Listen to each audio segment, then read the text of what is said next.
நண்பர்கள் அனைவருக்கும் elite English அகாடமியின் வாழ்த்துக்கள். எங்களுடைய முந்தைய வீடியோஸ்க்கு உங்களுடைய பேராதரவை கொடுத்துருக்கீங்க, உங்களுக்கு நன்றி. இந்த வீடியோவில் பிஜிடிஆர்பி 2021 எக்ஸாமில் கல்வி உளவியல் கேள்விகளை எப்படி எளிதாக எதிர்கொள்கிறது அப்படிங்கிற ஸ்ட்ராட்டஜிஸை டிஸ்கஸ் பண்ணியிருக்கேன். அதிலும் குறிப்பாக அப்ளிகேஷன் பேஸ்ட் கொஷின்ஸை எப்படி அப்ரோச் பண்ணுறது, அதுக்கான ஆன்சர்ஸை எப்படி கண்டுபிடிக்கிறதுங்கிற ஸ்ட்ராட்டஜிஸையும் டிஸ்கஸ் பண்ணியிருக்கிறேன்.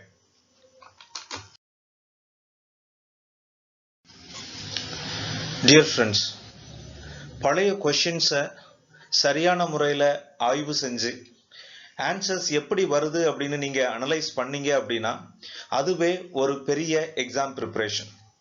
ஏற்கனவே 2019 பிஜிடிஆர்பி கொஷின்ஸ் 20 கொஷின்ஸை 2 வீடியோவில் எஜுகேஷனல் சைக்காலஜிக்கு அனலைஸ் பண்ணியிருக்கிறேன். ஸோ அதை நீங்கள் ரெஃபர் பண்ணிக்கோங்க. இந்த வீடியோவில் அந்த ரிமைனிங் இருக்கிற 10 கொஷின்ஸை எப்படி அவங்க கொஷின்ஸை அரைவ் பண்ணியிருக்கிறாங்க அப்படிங்கிறத அனலைஸ் பண்ணியிருக்கேன். ஸோ அந்த வீடியோக்குள்ளே போகிறதுக்கு முன்னாடி சில விஷயங்கள்.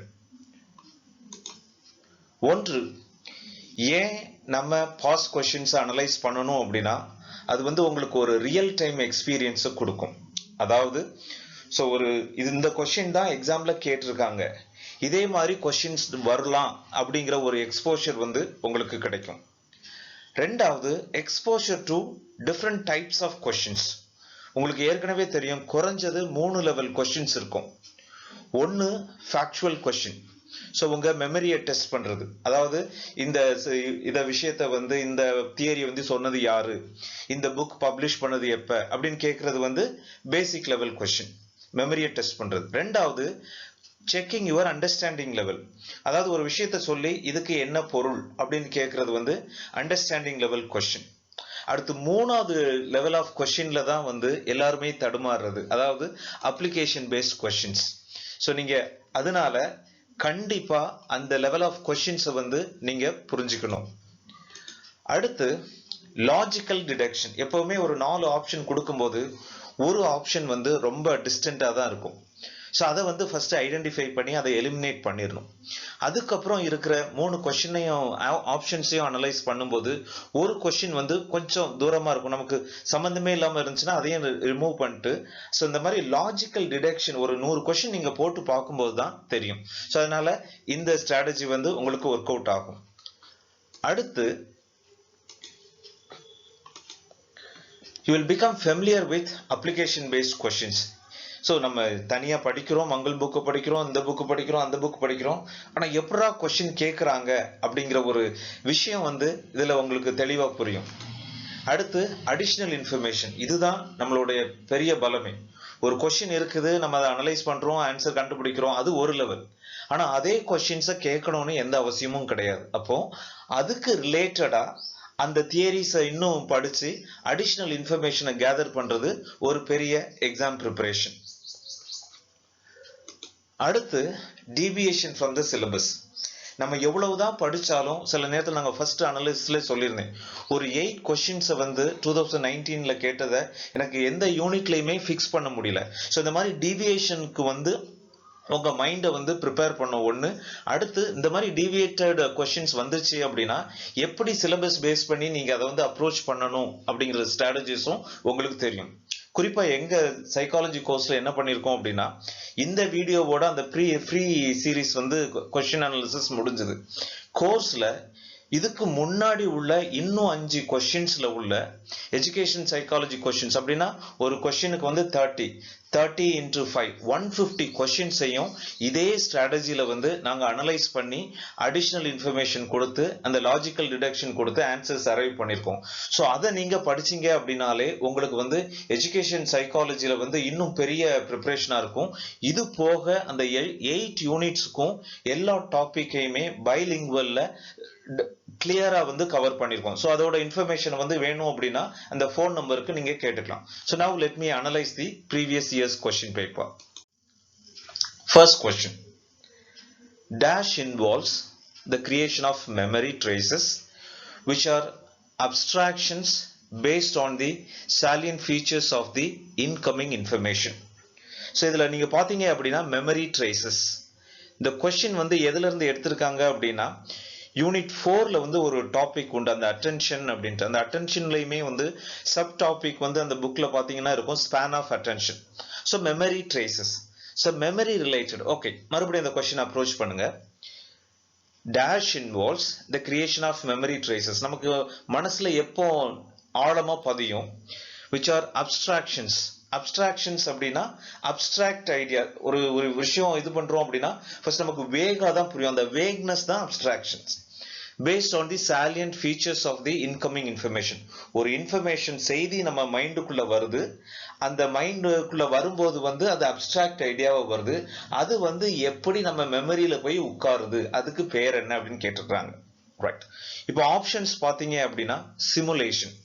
சிமுலேஷன் அப்படின்னா வர்ச்சுவல் ரியாலிட்டி அப்படின்னு சொல்லுவோம். ஃபார் எக்ஸாம்பிள் இப்போ ஹாலோகிராம் அப்படின்லாம் சொல்றாங்க. இப்போ நம்ம பக்கத்திலேயே வந்து இன்னும் வேற எங்கேயோ இருக்கிறவங்களுடைய உருவம் வந்து வந்து நின்று பேசுற மாதிரி இருக்கும். அதுதான் வந்து சிமுலேஷன். இப்போ ஆன்லைன் கேம்ஸ்லயே என்ன பண்ணா ஒரு இப்போ 3Dல எல்லாம் என்ன பண்றாங்க, 3D மூவிஸ்ல ஒரு கண்ணாடி கொடுத்துடுறாங்க. அப்போ நமக்கு எப்படி தோணும் அப்படின்னா நம்ம அந்த சீன் நடக்கிற இடத்துல இருக்கிற மாதிரி தோணும். அதுதான் சிமுலேஷன். என்கோடிங் வந்து நான் இன்னும் எக்ஸ்பிளைன் பண்றேன். தியரைசிங் அப்படிங்கிறது, தியரைசிங்கும் கிட்டத்தட்ட வந்து ஒரு அப்டிராக்ட் ஐடியா தான், ஒரு விஷயத்த நல்லா கிரகிச்சு புரிஞ்சுக்கிறது. அடுத்து ரெட்ரிவல் அப்படிங்கிறது வந்து ரீகால் பண்றது. இப்ப பாத்தீங்கன்னா ரிமைனிங் ஒரு ஆப்ஷன் தான் இருக்கு, என்கோடிங்னா என்ன. ஆக்சுவலி அதுதான் ஆன்சர் உங்களுக்கு. So let me explain what is that. The process of communication அப்படின்ட்டு ஒன்று இருக்கு. ப்ராசஸ் ஆஃப் கம்யூனிகேஷன்ல ஃபர்ஸ்ட் வந்து சென்டர், ரைட். இங்க வந்து ரிசீவர் இருப்பார், ரைட். சோ சென்டர் என்ன பண்ணுவாரு அப்படின்னா அவருக்கு ஒரு ஐடியா இருக்கும், அந்த ஐடியாவை அவரு என்கோட் பண்ணுவார், ரைட். என்கோட் பண்ணி மெசேஜா அந்த சென்டருக்கு வந்து அனுப்புவார். அப்புறம் ரிசீவர் என்ன பண்ணுவாரு, அவர் வந்து அந்த மெசேஜை வந்து டீகோட் பண்ணுவார். டீகோட் பண்ணிட்டு அண்டர்ஸ்டாண்ட் பண்ணிட்டு அதுக்கப்புறம் அவரு ஒரு மெசேஜா கிரியேட் பண்ணுவார். ஸோ அதுதான் ஃபீட்பேக்னு சொல்லுவோம், ரைட். ஸோ ஃபீட்பேக் வந்து அப்படி அதுக்கு அதே ப்ராசஸ் தான், மறுபடியும் என்கோட் ஆகும், அப்புறம் சென்டருக்கு போகும், சென்டர் வந்து அதை டீகோட் பண்ணி அண்டர்ஸ்டாண்ட் பண்ணுவார். இதுல முக்கியமான விஷயம் புரிஞ்சுக்கிறது என்ன அப்படின்னா, ஒரு மெசேஜ் நமக்கு வருது, அதை வந்து நம்ம என்கோட் பண்றோம், என்கோட் பண்ணி தான் அதை அண்டர்ஸ்டாண்ட் பண்றோம், ரைட். ஸோ அது நம்ம அனுப்பும்போது அதை என்கோட் பண்றோம், ரிசீவ் பண்ணும்போது அதை டீகோட் பண்றோம். அப்போ வந்து அதுக்கு வந்து மெமரிக்கு வந்து மிக முக்கியமானது என்ன, நமக்கு வந்து ஆப்ஷன் பி, என்கோடிங். நல்லா ஞாபகம் வச்சுக்கோங்க. So encoding involves the creation of memory traces.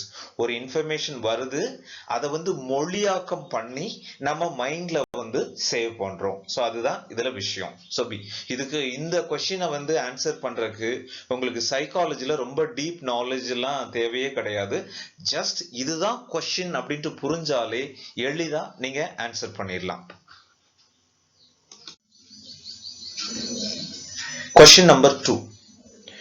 இது வந்து ஒரு ஃபேக்சுவல் கொஸ்டின் தான், இதுல ரொம்ப திங்க் பண்றதுக்கு இல்ல, ஆனா அடிஷனல் இன்ஃபர்மேஷன் நீங்க கலெக்ட் பண்ணணும். Committee on AV8. AV8 அப்படின்னா ஆடியோ விஷுவல் எய்ட்ஸ். இந்த ஷார்ட் ஃபார்ம் வந்து ஞாபகம் வச்சுக்கோங்க. Audio visual aids in higher education was set up by the UGC in the year.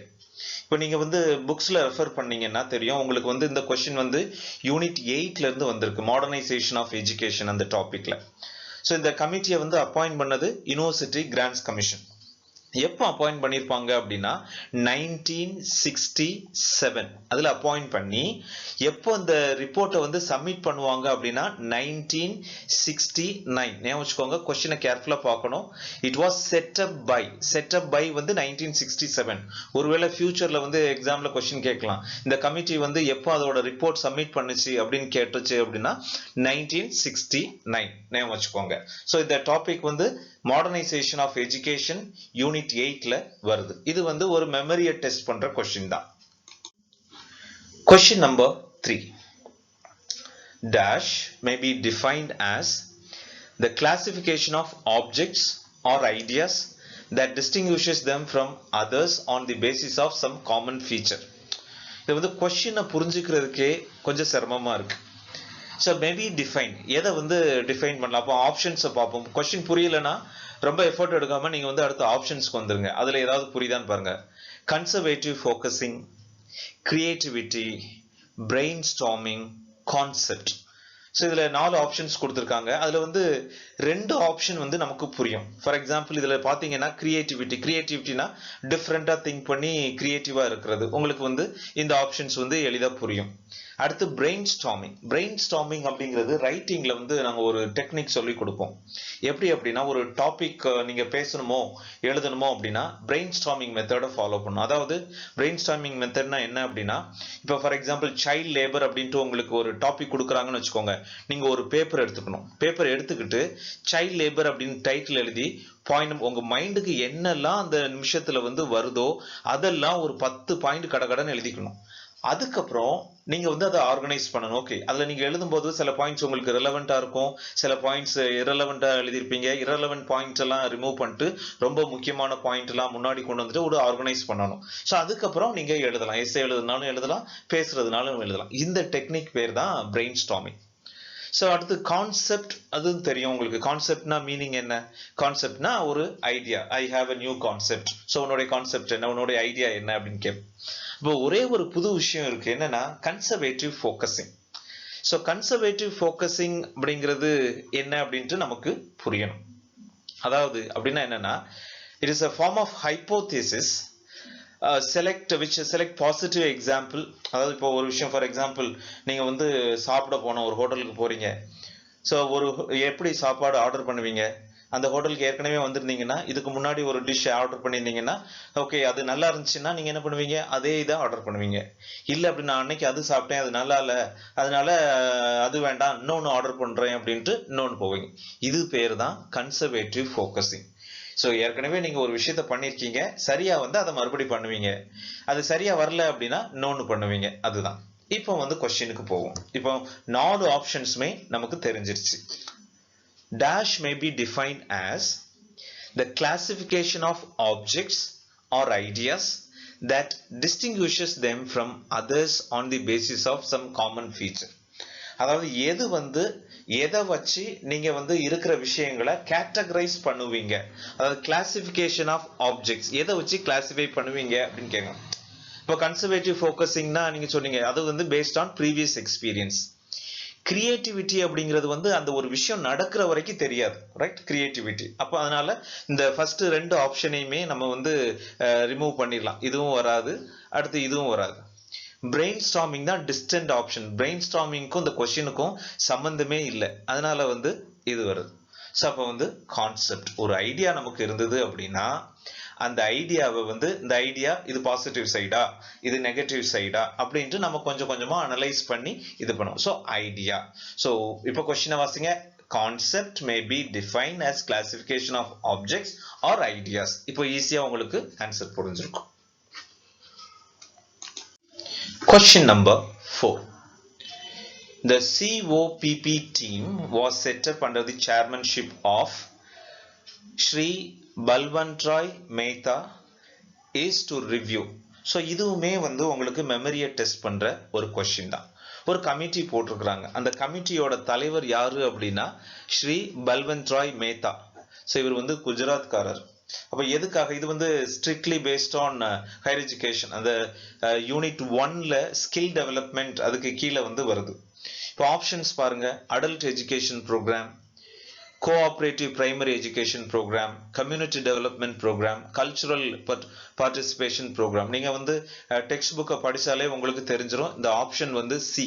அதாவது இவரை வந்து சி அந்த கம்யூனிட்டி டெவலப்மெண்ட் ப்ரோக்ராம் வந்து ரிவ்யூ பண்றதுக்காக இவர் தலைமையில கமிட்டி அமைச்சிருக்காங்க. ஸோ இதுல வந்து புரிஞ்சுக்கிறதுக்கு ஒன்றும் இல்லை, பட் அடிஷனல் இன்ஃபர்மேஷன் தெரிஞ்சுக்கலாம்.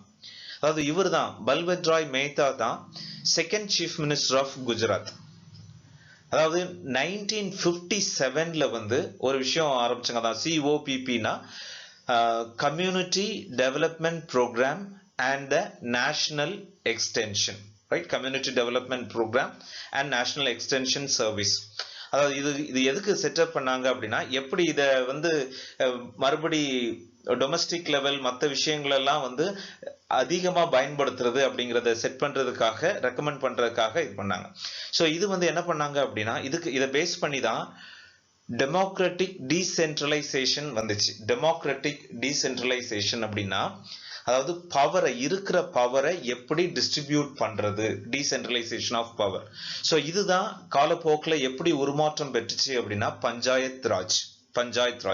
இப்பெல்லாம் உள்ளாட்சி அமைப்புகளுக்கு அதிக அதிகாரம் கொடுக்கணும் அப்படிங்கிற கான்செப்ட் வந்து இந்த சிஓபிபி டீமால தான் ஆரிஜினேட் ஆச்சு. இப்ப பாத்தீங்க அப்படின்னா இந்த கொஸ்டின் நீங்க அப்படியே படிச்சுக்கிறீங்க ஒண்ணு. அதுக்கப்புறம் எவ்வளவு விஷயங்கள் பாருங்க. பஞ்சாயத் ராஜோட ஆரம்பம் எங்க வருது? சிஓபிபில. அதுக்கு தலைவரா இருந்தது யாரு? பன்வன்ட்ரி மேத்தா. இந்த மாதிரி விஷயங்களை அடிஷனலா தெரிஞ்சுக்கோங்க. அடுத்து, according to Kohlberg, at dash level, children's moral judgment is controlled by the likes and dislikes of others. இந்த ஒரு 4 stages இருக்கு. யூனிட் 4ல வந்து உங்களுக்கு இந்த கொஸ்டின் வரலாம். கோல்பர்க் வந்து பத்தி பேசியிருக்கிறாங்க. ஸோ 4 stages இருக்குது. ஆக்சுவலி இதுல கொடுத்து யூனிட் 4நாலும் இதுல 3 stages தான் இருக்கு. ஆனா 4 ஆப்ஷன்ஸ் இருக்குது. இப்ப லெவல் 1 என்ன சொல்லுவோம் அப்படின்னா ப்ரீ கன்வென்ஷனல் மொராலிட்டின்னு சொல்லுவோம். Level 2 conventional morality, level 3 post conventional morality. இந்த மாதிரி 3 morality வந்து எக்ஸிஸ்டிங்கா இருக்கு. இதுல வந்து அடிஷனல் இன்ஃபர்மேஷன் நோட் பண்ணிக்கோங்க. ஸோ ஒரு ஐடியா இருக்கு, இந்த ஹெய்ன்ஸ் டிலமா. இது வந்து சைக்காலஜில ரொம்ப ஃபேமஸ். HEINS. அதாவது என்ன அப்படின்னா ஹெய்ன்ஸ் அப்படிங்கிறது ஒரு இல்லத்து அரசர். அவங்க ஒய்ஃபுக்கு வந்து இது வந்து ஒரு ரியல் இன்சிடென்ட்டை பேஸ் பண்ணது. அவங்க ஒய்ஃபுக்கு என்னதுன்னு ஒரு டெட்லி டிசீஸ். அவருக்கு வந்து ரொம்ப வசதி இல்லை. இப்போ அவருக்கு வந்து மெடிசின்லாம் வாங்க போறாரு. ஒரு மெடிசின் அவைலபிளா இருக்கு. அதுல ஒரு ஃபார்மசிஸ்ட் என்ன பண்றாரு அப்படின்னா $200 ஒரு மெடிசின் ஒரு இதை வாங்கி ஒரு மெடிசின் கண்டுபிடிக்கிறார். ஆனா அது எவ்வளவுக்கு விற்கிறாரு அப்படின்னா $2000 இருக்கிறார். இப்ப ஹெய்ன்ஸ் என்ன பண்றாரு, அந்த மெடிசின் மேன்ட்ட போறாரு. போயிட்டு சொல்றாரு, கடனை வாங்கிட்டு என்கிட்ட $1000 தான் இருக்குது, தயவு செஞ்சு அந்த மெடிசினை கொடுங்க, என் ஒய்ஃபை காப்பாற்றணும் அப்படின்னு சொல்றாரு. அவர் வந்து கொடுக்க மாட்டேங்கிறார். உடனே ஹெய்ன்ஸ் என்ன பண்றாரு அப்படின்னா அந்த கடையை உடைச்சி அந்த மெடிசினை திருடி ஒய்ஃபை காப்பாத்திடுறாரு. ஸோ இப்போதான் கொஸ்டின் வருது. என்ன கொஸ்டின்னா ஹெய்ன்ஸ் பண்ணது சரியா தவறா? இப்ப பாத்தீங்க அப்படின்னா லெவல் 1 சொன்ன ஏற்கனவே ப்ரீ கன்வென்ஷனல் மொராலிட்டி அப்படின்னா it is the earliest stage. So அதுல வந்து நமக்கு எப்படி இருக்கும் அப்படின்னா ஒபீடியன்ஸ் அந்த மாதிரி தான் இருக்கும். அந்த இது பெற்றோர் சொல்றது எல்லாமே சரி, சொசைட்டி சொல்றது எல்லாமே சரி அப்படின்னு ஃபாலோ பண்ணுவோம். Level 2 conventional morality. ஸோ நமக்கு தெரியும் எது சரி எது தப்பு அப்படின்னு தெரியும். ஆனா நம்மளுடைய தேவை, நம்மளுடைய ஆக்ஷன் எதை பேஸ் பண்ணி இருக்கும் அப்படின்னா சமுதாயத்தை பேஸ் பண்ணிருக்கும். இப்போ வந்து அவனுக்கு வந்து ஒரு குழந்தை இருக்கு, ஒரு ஒய்ஃப் இருக்காங்க. அப்போ ஒய்ஃப் முக்கியமா இல்லைன்னா மொராலிட்டி முக்கியமா அப்படின்னா அவன் என்ன முடிவெடுக்கிறான், ஒய்ஃப் தான் முக்கியம் அப்படின்னு எடுத்தான். ஸோ இது வந்து கன்வென்ஷனல் மொராலிட்டியை பேஸ் பண்ணி வருது. நல்லா ஞாபகம் வச்சுக்கோங்க, ஆப்ஷன் வந்து கன்வென்ஷனல் மொராலிட்டி. அடுத்து வந்து தேர்ட் லெவல் என்ன சொல்லுவோம் அப்படின்னா போஸ்ட் கன்வென்ஷனல் மொராலிட்டி. அதாவது விளைவுகளை பார்த்து புரிந்து கொள்ளுது. அதாவது இப்போ நான் திருடிட்டேன் அப்படின்னா அடுத்து என்ன நடக்கும், ஜெயிலுக்கு போவோம், அவன் ஜெயிலுக்கு போவோம், அதனால வேண்டாம்னு ஒய்ஃப் இறந்துருவாங்க. ஸோ அதை பத்தி இது ரிசல்ட் பேஸ்ட் அனாலிசிஸ் தான் அந்த இது. ஸோ அடுத்து வந்து ஈகோ இன்டெகிரிட்டி லெவல் வந்து அது இந்த ஆப்ஷன்ஸ்லயே வரல. ஸோ நல்லா புரிஞ்சுக்கோங்க. அக்கார்டிங் டு கோல்பர்க் வந்து ஒரு முக்கியமான சைக்காலஜிஸ்ட். ஸோ அதில் வந்து ஹெய்ன்ஸ் தியரியும் படிச்சுக்கோங்க. சிலபஸில் வந்து இருக்காது, ஹெய்ன்ஸுங்கிற பேர் இருக்காது, பட் நீங்க தான் அதை வந்து தேடி படிச்சுக்கணும். Question number 6. In Piaget's theory of development of moral judgment, where parental decisions are accepted as moral absolutes is referred to. So options பார்த்தீங்க அப்படின்னா morality of cooperation, morality of conscience மனசாட்சி, then morality of judgment முடிவெடுக்கும் தன்மை, morality of constraint. So இதுல பியாஜே வந்து 3 stages 2 விஷயங்கள் சொல்லியிருக்காரு. ஒன்னு ஹெட்ரோனமஸ் நோட் பண்ணிக்கோங்க. ஹெட்ரோனமஸ் HETERONOMOUS ஹெட்ரோனமஸ் மொராலிட்டி. இன்னொன்னு வந்து ஆட்டோனமஸ். இதுல வந்து ஃபர்ஸ்ட் வந்து சைல்டுக்கு உள்ளது, செகண்ட் வந்து grown upக்கு உள்ளது. இப்ப பார்த்தோம் அப்படின்னா ஹெட்ரோஜெனமஸ் அதுதான் நமக்கு கொஸ்டினே. ஸோ நம்ம இப்போ கேட்குற கேள்வி எதை பேஸ் பண்ணி அப்படின்னா heteronomous குழந்தைங்களை பேஸ் பண்ணி. இப்போ கொஸ்டினை பார்ப்போம். In Piaget's theory of development of moral judgment, unit 4ல வருது. Where parental decisions, parents வந்து சில முடிவு எடுக்கிறாங்க. So அந்த முடிவை வந்து accepted as moral absolutes is referred to குழந்தைங்க பெற்றோரோட முடிவை. So இந்த கேள்விக்கும் இதுக்கு முந்தின கேள்விக்கும் கொஞ்சம் தொடர்பு இருக்கிற மாதிரி தோணும். உண்மையிலேயே தொடர்பு இருக்கு. ரைட். So moral absolute, பெற்றோர் சொல்றதை அப்படியே கேட்டுக்கிறது என்ன ஸ்டேஜ்? மொராலிட்டி ஆஃப் கோஆபரேஷனா? மொராலிட்டி ஆஃப் கோஆபரேஷனா நல்லது கெட்டது தெரிஞ்சு கோஆபரேட் பண்றது. ஸோ சில்ட்ரன் வந்து அப்படி கிடையாது. பெற்றோர் சொல்றாங்க அப்படிங்கிறதுக்காக அவங்க கேட்கறது. அதனால ஃபர்ஸ்ட் ஆப்ஷன் கிடையாது.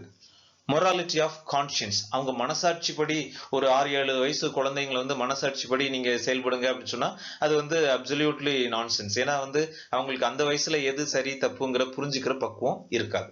ஸோ இந்த ஸ்டேஜ் வந்து குறிப்பா பாத்தீங்க அப்படின்னா இதை ஃபர்ஸ்ட் சொல்ல மறந்துட்டேன். 5 to 9 இயர்ஸ் சில்ட்ரன் வந்து தான் இதை பண்றாங்க. அடுத்து மொராலிட்டி ஆஃப் ஜட்ஜ்மெண்ட், அதாவது மனசாட்சியே அந்த ஸ்டேஜ்ல வந்து கஷ்டம். அப்போ வந்து எது சரி எது தப்பு அப்படின்ட்டு அவங்களுக்கு வந்து லாவும் தெரியாது. ஸோ அதனால இந்த ஆப்ஷனும் கிடையாது. மொராலிட்டி ஆஃப் கன்ஸ்ட்ரெயின்ட், அதாவது பெற்றோர் சொன்னா கேட்கணும், நம்ம பெற்றோரோட கட்டுப்பாட்டுல தான் இருக்கிறோம் அப்படிங்கிறத பேஸ் பண்ணி தான் இந்த ஆன்சர்ஸ் வந்து வருது. Learning of attitude is dash learning. So learning of attitude. So இதில் ஃபர்ஸ்ட் வந்து இந்த கொஸ்டினை வந்து புரிஞ்சுக்கணும் அப்படின்னா இது வந்து லேர்னிங் அப்படிங்கிற 4th யூனிட் டாபிக் கீழே வருது. ஃபர்ஸ்ட் லேர்னிங்னா என்னன்னு தெரியும். லேர்னிங்னா கற்றல். அப்போ ஆட்டிடியூட் நம்மளுடைய ஒரு விஷயத்துக்கு மேல நம்ம காட்டுற ஆட்டிடியூட். குறிப்பா ஆட்டிடியூட்னா என்ன அப்படின்னா attitudes are the state of mind, அதாவது அது ஒரு மனநிலை, set of views, thoughts or ideas regarding some topics which have an evaluative feature. அதாவது ஆட்டிடியூட் அப்படின்னா தொடர்ந்து ஒரு விஷயத்த நம்ம பண்ணிக்கிட்டே இருக்கும்போது நமக்கு அது மேல நம்ம ஆட்டிடியூட் ஃபார்ம் ஆயிரும். ஃபார் எக்ஸாம்பிள், காலையிலே எந்திரிச்சு படிக்கணும், பேரண்ட்ஸ் சொல்றதை கேட்கணும், சின்சியரா ஒர்க் பண்ணணும், இப்படி வந்து கொஞ்ச நாள் நம்ம பிராக்டிஸ் ஆயிட்டோம் அப்படின்னா நமக்கு வந்து அது வந்து ஒரு ஆட்டிடியூட். ரைட். இப்போ ஆப்ஷன்ஸ் பார்ப்போம். கான்ஷியஸ், அதாவது இந்த ஆட்டிடியூட் ஃபார்மேஷன் வந்து டெலிபரேட்டா நம்ம செய்யற விஷயமா, அன்கான்சியஸா, அதாவது நமக்கு நம்மளே அறியாம அந்த ஆட்டிடியூட் உள்ள போதா, ஹைரார்கிக்கல், அதாவது வரிசையா வருதா, அடுத்து செயினா, ஒன்று இருந்தா இன்னொன்னு வரும், அப்படியா? நல்லா பார்த்துக்கோங்க. ஆட்டிடியூட் உங்களுக்கு வந்து நீங்க நான்வெஜ் சாப்பிடுவீங்க, சாப்பிட மாட்டீங்க, 2 கேட்டகரி இருக்கும். நான்வெஜ் சாப்பிடாதவங்க எப்படி அந்த ஒப்பீனியனை ஃபார்ம் பண்ணியிருப்பாங்க, அவங்களுக்கு வந்து சொல்லியிருப்பாங்க. ஸோ அவங்க நான்வெஜ் சாப்பிடணும் சாப்பிடக்கூடாதுன்னு ஒரு சின்ன வயசுல விட்டுருங்க, ஒரு 18 இயர்ஸ் நான் வந்து நான்வெஜ் சாப்பிடணுமா வெஜ் சாப்பிடணுமா அப்படி யாரு முடிவெடுப்பா? Is it a conscious effort or unconscious effort, இல்லைன்னா தொடர் முயற்சியா, செயின் இதா? நான் நான்வெஜ் சாப்பிடணும் சாப்பிடக்கூடாது அப்படிங்கிறத யார் முடிவெடுக்கணும்? நான் தான் முடிவெடுக்கணும். அப்போ அது வந்து ஒரு attitude. So please keep it in mind. ஒருத்தருடைய ஆட்டிடியூட் வந்து கான்சியஸ் எஃபர்ட்.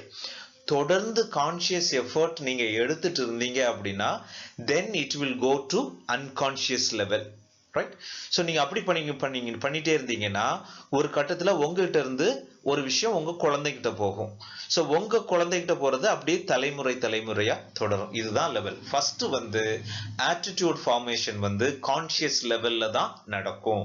அதுக்கப்புறம் தான் அது அன்கான்சியஸ் லெவலுக்கு போகும். அதுக்கப்புறம் தான் உங்ககிட்ட இருந்து மற்றவங்களுக்கு போகும், மற்றவங்க கிட்ட இருந்தும் அவங்க அடுத்த தலைமுறைக்கும் போகும். Question number 8. இது வந்து ஒரு ஃபேக்சுவல் கொஸ்டின் தான். யூனிட் 1ல உள்ளது. Development. CFL centre for English and foreign languages has developed. இப்போ இதோட நேம் வந்து எஃப்ளூ. நேம் வச்சுக்கோங்க, இது எஃப்ளூ. CFL அப்படிங்கிறத எஃப்ளூவா மாத்திட்டாங்க. CFL has developed a package under the title Dash which facilitates teaching and learning of English for a period spread over 3 years. அதாவது 3 வருஷத்துல இங்கிலீஷை நல்லா படிக்கிறதுக்கு ஒரு ப்ரோக்ராம் டெவலப் பண்ணியிருக்காங்க. அதுக்கு பேர் என்ன அப்படின்ட்டு கேட்டிருக்காங்க. இது வந்து ஒரு ஃபேக்சுவல் கொஸ்டின் தான். மற்ற ஆப்ஷன்ஸ் எல்லாம் விட்டுருங்க. லாஸ்ட் ஆப்ஷன் தான் இதுக்கு answer. English 400. So additional information சொல்றேன், நோட் பண்ணிக்கோங்க. 2 பாக்ஸஸ் அவங்க என்ன பண்ணாங்க அப்படின்னா 2 பாக்ஸஸ் ப்ரிப்பேர் பண்ணுவாங்க. இந்த 2 பாக்ஸஸ் ஒவ்வொரு பாக்ஸ்லயுமே வந்து 250 கார்டு இருக்கும். சில காலேஜஸ்ல வாங்கி வச்சிருக்காங்க, எங்க காலேஜ்ல இருக்கு, நான் பார்த்திருக்கிறேன். ஸோ அழகா ஒவ்வொரு லெவலுக்குமே வந்து ஒரு பிக்சர் இருக்கும், அதுல ரீடிங் மெட்டீரியல் இருக்கும், அதுக்கப்புறம் கொஸ்டின் ஆன்சர் இருக்கும். ஸோ அதுல வந்து டீச்சர்ஸ் புக்லெட் இருக்கும், அதுக்கு ஆன்சர்ஸ் எல்லாமே இருக்கும். அதாவது CFL வந்து எப்போ எஸ்டாப்ளிஷ் பண்றாங்க அப்படின்னா நோட் பண்ணிக்கோங்க, 1958 கோத்தாரி கமிஷன் ரெக்கமெண்டேஷனுக்கு அப்புறம் CFL வந்து இங்கிலீஷ் டீச்சர்ஸ்க்கு ட்ரைனிங் கொடுக்கறதுக்கு இது பண்ணுவாங்க. இன்னொன்று வந்து அது இங்கிலீஷ்க்கு மட்டும் உள்ளது கிடையாது, English and foreign languages university ஞாபகம் வச்சுக்கோங்க. அதுக்கப்புறம் ஃபர்ஸ்ட் வந்து அந்த ஃபாரின் லாங்குவேஜஸ் என்னெல்லாம் அப்படின்னா இங்கிலீஷை தாண்டி, ஸோ இங்கிலீஷ் அண்ட் ஃபாரின் லாங்குவேஜஸ்னா மிச்சம் 3 லாங்குவேஜ் வந்து ஜெர்மன், அடுத்து ரஷ்யன், அடுத்து பிரெஞ்சு. ரைட், இந்த 3 லாங்குவேஜும் அடிஷ்னலா அவங்க டீச் பண்றாங்க. அடுத்து வந்து இதுக்கு வந்து அடிஷ்னல் கேம்பஸ் இருக்கு. ஸோ ஹைதராபாத்ல அதோட பேரண்ட் கேம்பஸ் இருக்கு. இது போக 1972ல 1972ல ஒரு கேம்பஸ் இங்க எஸ்டாப்ளிஷ் பண்றாங்க. அடுத்து ஷில்லாங்ல வந்து 1973ல எஸ்டாப்ளிஷ் பண்றாங்க. அடுத்து லக்னோல வந்து 1973. அதுல ஒரு ஃபேக்சுவல் இன்ஃபர்மேஷன் பார்த்துக்கோங்க. இது வந்து எப்போ ஃபர்ஸ்ட் இந்த ஐடியாலாம் ஃபார்ம் ஆச்சு அப்படி CFL அப்படிங்கிறது வந்து 1958. அடிஷ்னல் லாங்குவேஜை வந்து எப்போ பண்றாங்க அப்படின்னா 1972. அப்புறம் வந்து CFLோட வேற ஸ்டேட் கேம்பஸ், அதர் 2 கேம்பஸ் இருக்கு, மொத்தம் 3 கேம்பஸ், ஹைதராபாத், ஷில்லாங், லக்னோ. ஷில்லாங்ல வந்து 1973, லக்னோவில் வந்து 1979. இந்த இன்ஃபர்மேஷன் வச்சுக்கோங்க. ஒவ்வொரு தடவையும் இது ரிலேட்டடா ஏதாவது ஒரு கொஸ்டின் இருந்துகிட்டே இருக்கு. ஒரு கடைசியா உள்ள ஒரு 5 கொஸ்டின்ல பாத்தீங்க அப்படின்னா அட்லீஸ்ட் 3 கொஸ்டின்லயாவது இது ரிலேட்டடா ஒரு கொஸ்டின் இல்லைன்னா ஆப்ஷன் இருக்கு, ஞாபகம் வச்சுக்கோங்க. Question number 9.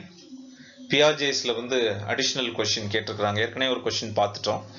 According to Jean Piaget, children at dash stage become capable of logical thought, achieves conservation concepts, can classify objects, order them in series, and understand relational concepts. அதாவது இது வந்து இந்த question வந்து என்ன இதுக்கு எக்ஸாம்பிள் அப்படின்னா understanding level question. இதுக்கு முன்னாடி உள்ளது மெமரி லெவல் கொஸ்டின், இது வந்து அண்டர்ஸ்டாண்டிங் லெவல் கொஸ்டின். இப்போ வந்து 4 ஸ்டேஜஸ் சொல்லியிருக்கிறார். 4 ஸ்டேஜஸ் என்ன அப்படின்னா ஃபர்ஸ்ட் வந்து sensory motor stage.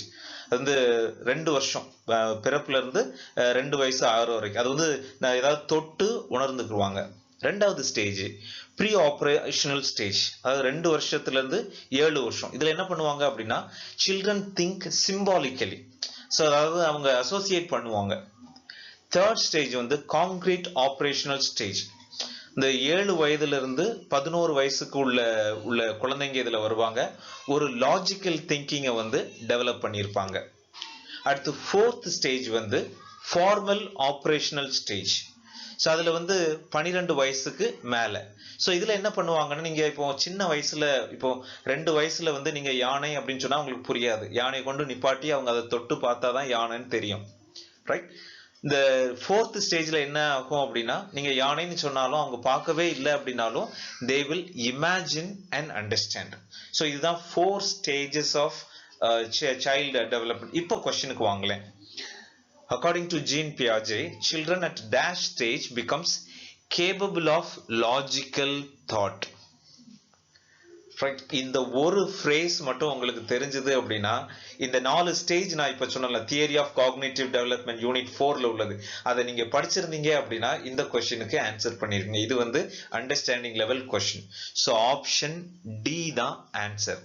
Concrete operation. அந்த 4 ஸ்டேஜஸையும் மறுபடியும் சொல்றேன். Sensory motor stage, then pre conceptional stage, concrete operational stage, அடுத்து ஃபார்மல் ஆப்ரேஷனல் ஸ்டேஜ். இதுல கான்கிரீட் ஆப்ரேஷனல் ஸ்டேஜ்ல தான் இந்த லாஜிக்கல் திங்கிங் அவங்களுக்கு வருது. Last question. Dash represents the learner's level of maturity, hence his or her possible educability, which is and should be a factor of difference. எந்த ஸ்டேஜ்ல லேர்னரோட level வந்து look at that represents the learner's level of maturity and hence his or possible age. அது 6 வயசுல தான் ஒருத்தவங்க வந்து first standard வரணும் அப்படின்ட்டு எதை வச்சு டிசைட் பண்ணியிருப்பாங்க. 6 வயசுல அவங்களுக்கு வந்து இவ்வளவு மென்டல் டெவலப்மெண்ட் இருக்கும். So they are ready to learn அப்படிங்கிற ஒரு ஸ்டேஜ். அப்போ வந்து ஆப்ஷன்ஸ் பாருங்க. chronological age, mental age, basal age, IQ. இதுல வந்து சி ஆப்ஷனை ரிமூவ் பண்ணிடுவான். அடுத்து ஐக்யூ இன்டெலிஜென்ட் கோஷன்ஸ் அதுவும் இதுல வரல. So chronological age, mental age. இப்போ கொஸ்டின் சிம்பிளா தமிழ்ல சொல்லணும் அப்படின்னா, இந்த வயசுல ஒரு விஷயம், இப்போ ஒரு 10 வயசு பையன் சாப்பாடு சாப்பிடும்போது சிந்தி சாப்பிட்றோன்னு வச்சுக்கோங்க. வீட்டில் வந்து பெற்றோர் திட்டுவாங்க, நீலாம் என்ன 5th ஸ்டாண்டர்ட் படிக்கிற, 4ஆம் கிளாஸ் 5ஆம் கிளாஸ் படிக்கிற, உனக்கு இது கூட தெரியாதா, சிந்தாம சாப்பிடணுமா அப்படின்னு சொல்லுவாங்க. அப்போ என்ன, ஒரு 4ஆம் கிளாஸ் 5ஆம் கிளாஸ் படிக்கிற பையன் சிந்தாம சாப்பிடணும் அப்படிங்கிற அந்த மெச்சூரிட்டி வந்திருக்கணும் அப்படின்ட்டு நாம எதிர்பார்க்கிறோம். ஸோ அந்த மெச்சூரிட்டி வரல அப்படின்னா நம்ம திட்டுறோம், பனிஷ்மெண்ட் கொடுக்குறோம். அப்போ இந்த வயசுல ஒரு மாணவன் இந்த அளவுக்கு மெச்சூரிட்டி இருக்கணும் அப்படிங்கறது எதிர்பார்க்கறது தான் இந்த question. So dash represent the learners level of maturity and hence his possible educability which is and should be a factor of difference. So question வந்து chronological age இதுதான் இதுக்கு உள்ள answer. Dear friends, learning from past questions is an art. ஒரு exam preparation வரும்போது நம்ம எல்லா பாசிபிலிட்டிஸையுமே analyse பண்ணி படிக்கணும். அப்போதான் நம்மளுடைய காம்படிட்டிவ் லெவலில் வந்து பெர்ஃபார்மன்ஸ் நல்லா கொடுக்க முடியும். ஸோ 30 கொஷின்ஸ், இந்த 30 கொஸ்டின்ல வந்து 20+ எடுத்துட்டாலே, ஸோ நீங்க ஒருவேளை 1-2 மார்க்ஸ் வந்து நீங்க உங்க சப்ஜெக்ட்ல குறைவா எடுத்திருந்தாலும் இதை வச்சு காம்பன்சேட் பண்ணிடலாம். ஸோ பொதுவாக ஸ்டூடெண்ட்ஸ் வந்து எஜுகேஷனல் சைக்காலஜி படிக்கிறது கஷ்டம், எங்கேயுமே நடத்த மாட்டேங்கிறாங்க அப்படிங்கிற மாதிரி ஒரு தாட் வச்சிருக்கிறாங்க. பட் அப்படி கிடையாது. நீங்க சரியான இடத்துல சரியா படிச்சீங்க, அனலைஸ் பண்ணி படிச்சீங்க அப்படின்னா எஜுகேஷன் சைக்காலஜிலையும் அதிகமாக மார்க்ஸ் ஸ்கோர் பண்ண முடியும். ஸோ நாங்கள் எங்களுடைய கோர்ஸ்ல ஏற்கனவே சொன்ன மாதிரி, ஸோ மொத்த சிலபஸையும் நல்ல கிளியரா நடத்திட்டு அது போக பழைய கொஸ்டின்ஸையும் டிஸ்கஸ் பண்ணி கோர்ஸ் மெட்டீரியலா உள்ள வச்சிருக்கோம். So if you need any help, you call us, you can join us for the course. Thank you, all the best.